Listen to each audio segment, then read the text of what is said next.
बरोबर आहे. त्यामुळे आता महाराष्ट्राचे पुढचे मुख्यमंत्री कोण यावर चर्चा. विनोद तावडे विजय दिला आहे त्याबद्दल तमाम महाराष्ट्रातल्या जनतेचे मी मनापासून आभार मानतो, धन्यवाद देतो. हा जो विजय महाराष्ट्रात झालाय माननीय नरेंद्र मोदींच्या नेतृत्वाखाली एकनाथ शिंदेजी, देवेंद्रजी फडणवीस, अजितदादा पवार आणि रामदास आठवलेंचे RPI या सगळ्यांनी जे एकत्रित या राज्यात काम केलं. आणि माझं तर स्पष्ट मत आहे की अप्रत्यक्ष लाभाचं राजकारण आणि प्रत्यक्ष लाभाचं राजकारण, इन्फ्रास्ट्रक्चर डेव्हलपमेंट, रस्ते, पाणी, वीज, वंदे भारत, मेट्रो म्हणजे अप्रत्यक्ष लाभाचं राजकारण. आणि प्रत्यक्ष लाभाचं राजकारण म्हणजे लाडकी बहीण, शेतकरी सन्मान निधी, शून्य बिल, या दोन्हीचा बॅलन्स एकनाथजी शिंदे, देवेंद्रजी फडणवीस आणि अजितजी दादा या तिघांनी केल्यामुळे जनतेला यांच्यावर विश्वास बसला.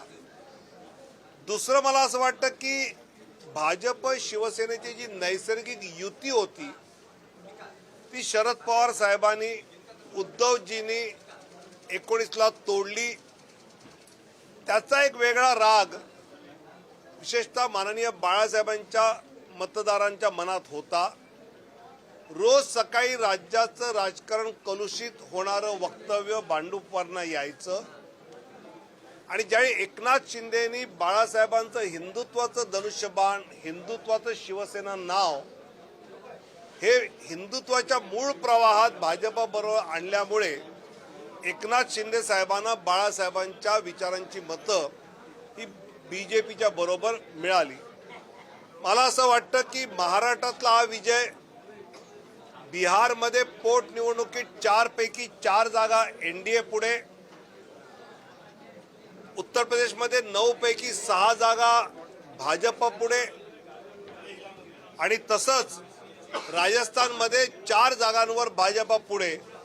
त्यामुळे देशातल्या या सगळ्या निवडणुकांमधलं चित्र हे सांगतंय की माननीय नरेंद्र मोदींच्या नेतृत्वाखालील NDAला जनतेने आपला विश्वास दाखवलेला आहे. आणि महाराष्ट्रातला विश्वास तर अभूतपूर्व आहे. तुमचा पुढचा प्रश्न असणार मुख्यमंत्री पदाचं काय, तर एकनाथ शिंदेजी, देवेंद्र फडणवीस, अजितदादा पवार आणि भाजपचं केंद्रीय नेतृत्व याबाबतचा निर्णय घेईल. आज महायुती म्हणून आम्ही विजयाचा आनंद घेतोय. खूप खूप धन्यवाद.